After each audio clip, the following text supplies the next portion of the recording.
প্রিয় দর্শক, আসসালামু আলাইকুম। আমির খসরু মাহমুদ বলেছেন যে তারেক রহমান যে কোনো সময় ফিরবেন। যেহেতু আমির খসরু বলেছেন, সেহেতু অনেকেই এই কথাটা বিশ্বাস করছেন। কিন্তু প্রশ্ন হচ্ছে যে তারেক রহমান আসার আগে জুবাইদা রহমান কেন এসেছেন? তার মধ্যে দুটি উত্তর আছে।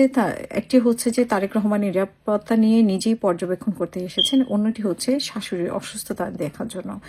আমরা ইতিমধ্যেই শুনেছি যে খালেদা জিয়ার যেটা লন্ডনে আসার কথা, সে পিছিয়ে গেছে। এবং আজকে ডাক্তার জাহিদ বলেছেন যে অনেক ধরনের গুজব হচ্ছে, কিন্তু সেই গুজবে কান না দিয়ে খালেদা জিয়া সুস্থ হয়ে যাবেন সেটাই উনি কামনা করছেন। এবং 9 তারিখে এয়ার অ্যাম্বুলেন্স আসলে 10 তারিখে খালেদা জিয়াকে লন্ডনে পাঠানো হবে।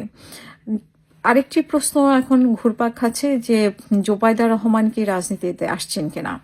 জুবাইদা রহমান রাজনীতিতে আসতেই পারেন এবং এটি এখন একেবারে উড়িয়ে দেওয়া যায় না। তারেক রহমান যদি যে কোনো কারণে না আসেন, তাহলে জুবাইদা রহমানই হয়তো হাল ধরবেন বিএনপির এই রকম খারাপ পরিস্থিতিতে। আর তাছাড়া তারেক রহমান আসলেও জুবাইদা রহমানও হয়তো রাজনীতিতে প্রবেশ করছেন।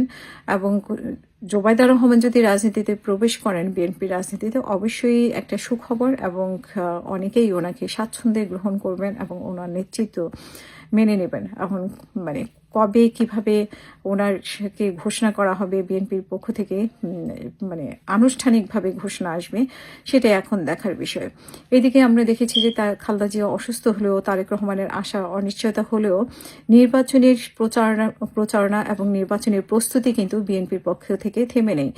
গতকালেও 36 জনের প্রার্থিতার নাম প্রকাশ করা হয়েছে এবং সেখানে যদিও জোটের ক্ষেত্রে এক ধরনের অসন্তোষ দেখা দিয়েছে, কারণ জোট এতদিন ধরে আন্দোলন করেছে বিএনপির সাথে, কিন্তু সেখানে জোটের নাম ঘোষণা করা হয়নি কারোই। যদিও এখনো 36টি আসন মেবি ঘোষণা করা হয়নি, 30 থেকে 36টি আসন ঘোষণা করা হয়নি, সেখানে জোটের জন্য সুযোগ থাকতে পারে। কিন্তু যেহেতু প্রতীক ব্যবহার করতে পারছে না, বিএনপি জোটে হলেও প্রতীক ব্যবহার করতে পারছে না, সেখানে বিএনপির জন্য জোটের জন্য একটা খারাপ খবর এবং বিএনপির জন্য খারাপ খবর। জোটে নেতাদেরকে দেওয়া হলে সেই সিটগুলো বিএনপি হারাতে পারে, এরকম কিন্তু এড়িয়ে যাওয়া যায় না, এরকম সন্দেহ।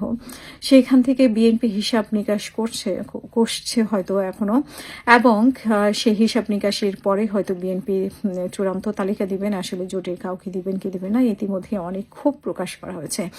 আর আমরা খালেদা জিয়াকে নিয়েও অনেক ধরনের অপপ্রচার শুনতে পাচ্ছি। সব অপপ্রচার শেষ হয়ে খালেদা জিয়া সুস্থ হয়ে উঠবেন, এটা সবারই কামনা। এবং জুবাইদা রহমান যদি রাজনীতিতে প্রবেশ করেন, বাংলাদেশের রাজনীতির নতুন মোড় গড়ে উঠবে। হাসুবু যে নেকি বান্দা বাংলাদেশের মানুষদের টুপের মুখে পালাইয়া গেছে নয়া দিল্লিতে, সেই হাসুবুর বলে ফাঁসির রায় হওয়ার লগে লগেই বলে বাংলাদেশে ভূমিকম্প শুরু হইয়া গেছে। তো সেই হাসুবুর লোকজনের কাছে আমার একখানা প্রশ্ন।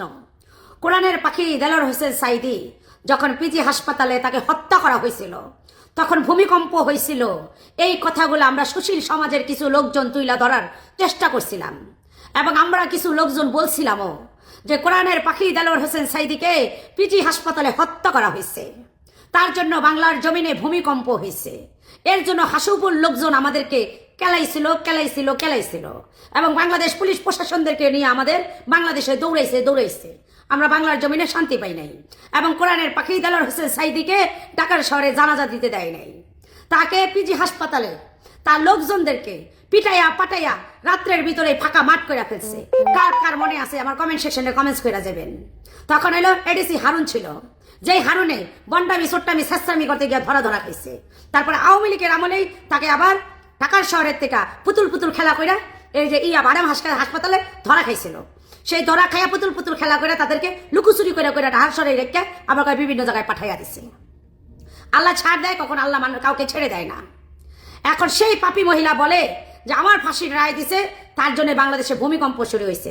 পাপিষ্টি মহিলা একজন নেকি বান্দা, যখন তাকে হত্যা করা হয়েছিল কোরআনের পাখিকে, এই দেলোয়ার হোসেন সাইদিকে, যখন আমরা বলছিলাম এর জন্য বাংলার জমিনে ভূমিকম্প হয়েছে, আমাদেরকে কি শাস্তিটা দিছে, কি পানিশমেন্ট আমাদেরকে দেওয়া হয়েছে, আমরা এই কথা কেন বলছি?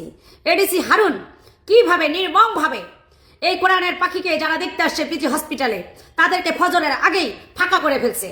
এই নির্মম ঘটনা আমি টিভিতে দেখছি এবং বাস্তবে দেখার জন্য যখন আমি পিজি হাসপাতালে গেছি তখন দেখছি যে এরে মাবুত কত জুতা পিজি হাসপাতালের ঘেটে এবং বিভিন্ন জায়গায় পড়ে রয়েছে এবং ককটেলের কত রকমের ডিব্বা এই পিজি হাসপাতালের ঘেটে পড়ে রয়েছে। কারণ তাদের একটাই অপরাধ ছিল, বলছিল যে কোরআনের পাখি দেলোয়ার হোসেন সাঈদীর জানাজা ঢাকার শহরে দেওয়ার জন্য এবং এই কেন্দ্রীয় শহীদ মিনারে তাকে একটা জানাজা যত দিতে দেওয়া হয়, এর জন্যই এই বড় অপরাধী তাকে জানাজা ঢাকার শহর দিতে দেয় নাই। যেমন করে বলছিল গণতন্ত্র মা বেগম খালেদা জিয়াকে যে তাকে ইয়াতে ঢুকতে দেয়নি ক্যান্টনমেন্টে। এই পাপিষ্ঠ মহিলা হাসুবু বলছিল যে আমাকে ক্যান্টনমেন্ট ঢুকতে দেয় নাই, তার জন্য তাকে ক্যান্টনমেন্ট থেকে বের করে দিচ্ছি। তার মুগ্ধা বলছিল পাপিষ্ঠ মহিলা হাসুবু বলছিল। এরকম ভাবে পাপিষ্ঠ মহিলা আবার তার মুগ্ধা উচ্চারণ করছে যে তাকে ফাঁসির রায় দিছে, এর জন্য বলে ভূমিকম্প হয়েছে বাংলাদেশে। সবাই বলে তবা তবা তবা, আল্লাহ আমাকে মাফ করুক যে পাপিষ্ঠ মহিলার নাম নিয়ে আমি ভূমিকম্পের সাথে কম্পেয়ার করছি, আল্লাহ তুমি আমাকে মাফ করো। এই পাপিষ্ঠ মহিলার কথা শুনে আমার মনে হয় যে শরীরের পশম দাঁড়াইয়া গেছে। কোরআনের পাখি দেলোয়ার হোসেন সাঈদীকে যখন হত্যা করা হয়েছে তখন বাংলার জমিনে ভূমিকম্প হয়েছে, এটা ঠিক। কারণ একটা হাদিস আছে, পবিত্র আত্মাকে যদি নির্মমভাবে কষ্ট দেওয়া হয় তাহলে বাংলার জমিনে ভূমিকম্প হইতে পারে। যদি আমি ভুল না করি তাহলে আমাকে এই জিনিসটা আপনারা জানাইতে পারেন। কিন্তু একজন পাপিষ্ঠ মহিলা যে হাজার হাজার মানুষের রক্তের উপরে রঞ্জিত হয়ে এই নয়াদিল্লিতে পালাইয়া গেছে, সেই পাপিষ্ঠ মহিলার ফাঁসির রায় বা কার্যকর হওয়ার পরে এই ভূমিকম্প হয়েছে, এই কথা কিভাবে বলতে পারে? নির্লজ্জ মহিলা এই হাসুবু কিভাবে কথা বলতে পারে? এই পাপিষ্ঠ মহিলার না আছে লজ্জা, না আছে শরম।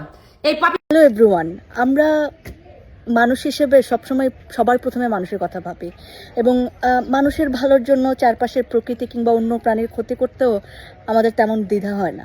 সেন্ট মার্টিনে এসে আমি এখানকার অনেক মানুষের সাথে কথা বলেছি, তাদের সুবিধার কথা ভেবেছি। সেন্ট মার্টিন আমাদের রক্ষা করতে হবে, প্রকৃতি রক্ষা করতে হবে, এরকম অনেক কথা শুনেছি। কিন্তু সবচেয়ে যে জিনিসটা আমাকে ট্রমাটাইজ করেছে এটা হচ্ছে এইখানে গত 1 বছরে শত শত কুকুর মারা গেছে।